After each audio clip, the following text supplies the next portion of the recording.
Really looking forward to this fight on the card. It is, of course, at welterweight. We have the Vanilla Gorilla. He's kind of dropped the nickname, but it's still there, and it's not Chase Sherman. We got Jason Witt making his third appearance with the UFC, taking on Matt the Jedi Semelsberger. And Matt, I remember when we were getting ready for Matt Semelsberger's UFC debut, he's taking on Carlton Minus. I went out on a limb and said, whoa, don't see why this guy is such an underdog. At the time that we started the video, he was a plus 225. We posted it. The line crept down a little bit more. And by fight night, he was like a minus 105. Still an underdog, but very much, an even money fight when he took on Carlton Minus. And you go back and watch the way that fight took place. And yes, Carlton Minus in the third round had a little bit of success. Semelsberger's hands started to come down a little bit.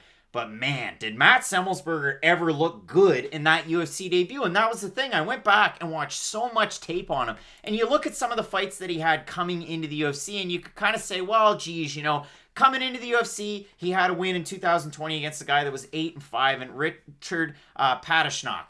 It was a good win. It was right up against the cage. He throws a nice elbow, finishes him off. It was great.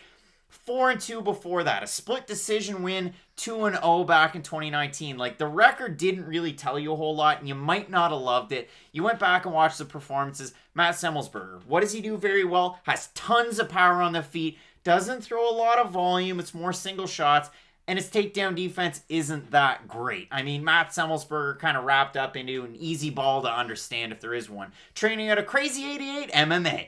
But Matt Semelsberger, what do I know about him? Well, from that Carlton Minus fight, we actually saw a lot of progression from some of his other fights. And he's a very aggressive fighter. He throws very good combos on the feet. I really do love the fact that he switches stances, and we'll get back to that a little bit later on. But I do like it for him in a lot of his fights. And for his takedown defense, might not be all that great. Takedown offense isn't too bad, but the trouble is when he gets guys down, positionally, not really the best. Carlton Minus was able to get out of some really bad positions. There was a spot where Semelsberger had the back of Minus, and he was trying to kind of get on top of him so he could hammer away. And in the process, Minus just pops back up to his feet. And we saw Minus fighting Christos Giagos where, hey, Carlton Minus pretty good at getting up to his feet against just about anybody.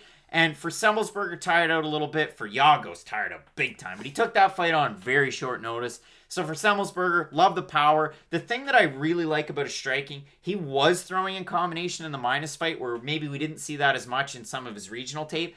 But I love the fact that he rips the left hook to the body, and he can kind of fake the left hook, go with his right hand, and then come up with the uppercut from his lead left hand. Love those combinations. I love the power and the fact that he backs up his opponents. But so does Jason Witt. And Jason Witt kind of does a lot of the same things. But the thing that I really love about Jason Witt in general is that when the striking isn't working, his wrestling works to perfection. And Matt, I know, and this is where I'll leave it to you, in his last fight, he took on less than stellar competition in Cole Williams, who missed weight big time, who missed weight in his last fight out. Like, Cole Williams probably didn't have any business being in there, but Jason Witt looked amazing in his last fight. He really did. And you talk about the aggressiveness of Matheus Semelsberger. It's something that Jason Witt can go out there and be a really aggressive fighter himself. But when he does face that kind of pressure, he is a phenomenal wrestler. And that's the thing that Jason Witt always has in his back pocket. He will stand and trade with you, maybe a little bit too much sometimes, but he does have that get out of jail free card in his wrestling. And the great thing about Jason Witt's wrestling is he can do single legs, he can do double legs, and he's a good chain wrestler against the cage too. There is a few positions where he's not great in. Sometimes people can get back up to their feet, and he is much more position over submission. It's not like Jason Witt's going out there like Charles Oliveira, going to float into mount and then choke it with a head and arm choke. He is very heavy on top, but I do like the ground and pound that Jason Witt implores. And the great thing about Witt, too, if he does get on top of his opponent, he's great at tiring them out. He's not just going to stay on top and let them kind of rest while they're on bottom position. He's constantly going from full guard to half guard to side control and making his opponent work in every single area of the fight. We saw that in the Cole Williams fight. Like you had said, Cole Williams didn't even look like he belonged to be in that fight, but Jason Witt's strategy was, I'm going to go out there, I'm going to tire him out, and then when the submission opens up, that's when I'll take my opportunity. And he really enacted that game plan to perfection. But against a guy like Cole Williams, I think other guys in the UFC could probably recreate what Jason Witt was able to do.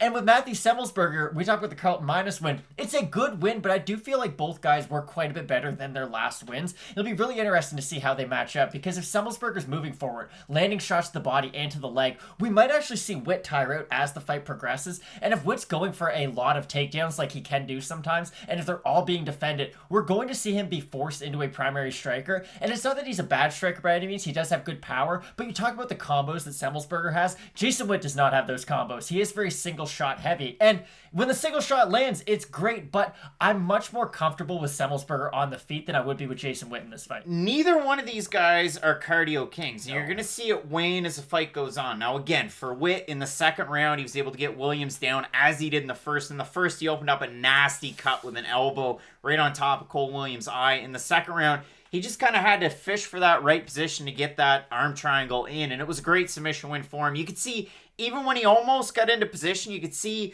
that the hand of Williams was out and almost ready to tap, and Witt was able to kind of get into it, take his time, and he was able to get the win that way. And for Jason Witt, the thing that really scares me is if you go back and look through his overall record. Well, he took the fight against Takashi Sato on 48 hours notice. Sato just kind of hits him. It was almost just a straight punch that just kind of landed, knocked him down. He gets kind of back up or almost gets his wits about him. Sato's able to finish that fight very quickly, 48 seconds into it. You look at the rest of his career, finished by Hugh Pulley, that was back in 2018. Finished by Justin Patterson, 2017. Dakota Cochran choked him out. Jeremiah Denson finished him. Chance Rencounter finished him. Jason Witt's been finished in his losses by submission, but a lot of them by knockout, which kind of does scare me, especially in a firefight against Matt Semelsberger. Like I said, very, very good with his hands. His cardio's not terrible, but in the third round when he's taking on minus, the corner implored him. You're losing the fight between the second and third. You got to go out there with volume.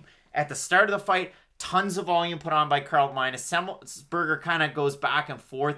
It was a close third round, a lot closer than the first round or even the second round.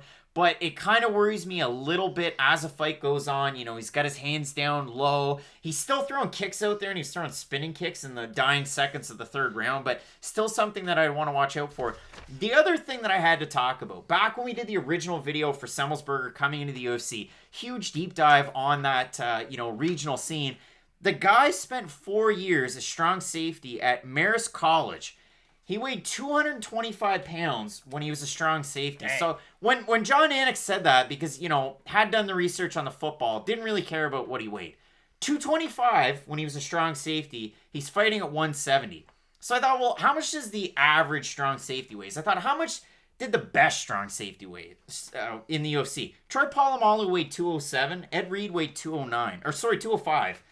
Ed Reed, Troy Polamalu, back, 10, 15 years ago, the greatest strong safeties out there. Matt Semelsberger pulling in at 225 trying to tackle guys. That's insane. Again, I like the hand speed. I like everything that Semelsberger does on the feet. Witt, powerful striker, but usually just a closed distance to take guys down. So, if I was looking at this one, Semelsberger can more than capably knock out Jason Witt. Jason Witt can more than comfortably take down Matt Semelsberger. I would think, if we're just taking it for what it's worth. I went over and looked at the Tapology votes. It's still early, 767 of them, 57% Witt, and you've got a strong contingent, 73% by decision, 43% Semelsberger, 56% going with a decision, 37% have him to win by knockout. I threw away my notes with the odds map, but Semelsberger opened a plus 106 underdog. He's now minus 134 favorite. Witt opened the minus 127 or thereabouts on best fight odds as a favorite. He's now a plus 109. So the money's coming in on Semelsberger. The fans are almost split.